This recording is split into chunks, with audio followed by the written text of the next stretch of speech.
শ্রীলঙ্কার এ দলের বিপক্ষে মাত্র 11 বলে ইতিহাস গড়লেন ভারতের তরুণ ব্যাটার বৈভব সূর্যবংশী। লিস্টে এই ক্রিকেটে দ্রুত 50 তুলে রেকর্ড করে সবাইকে অবাক করে দিয়েছেন তিনি। অন্যদিকে বাসামোরার ম্যাচে চরম ব্যর্থতা বাংলাদেশ।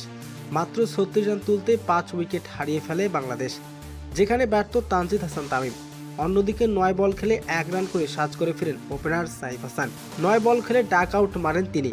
অন্যদিকে এক প্রান্ত নুরুল ইসলাম সোহানও 11 বলে 7 রান করে সাজ করে ফিরেন। তবে 36 রান তুলতেই 5 উইকেট হারিয়ে ফেলে বাংলাদেশ। এরপর তাওহিদ হৃদয় রিশাদকে নিয়ে দলকে কিছুটা টেনে তোলার চেষ্টা করেন।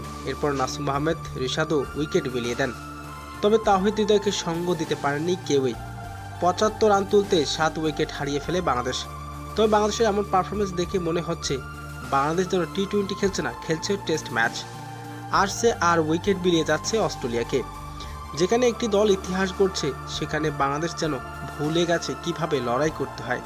এমন পারফরমেন্স দেখে সমর্থকদের প্রশ্ন, বাংলাদেশ কি সত্যি ক্রিকেট খেলছে নাকি শুধু মাঠের উপস্থিতির জানান দিচ্ছে?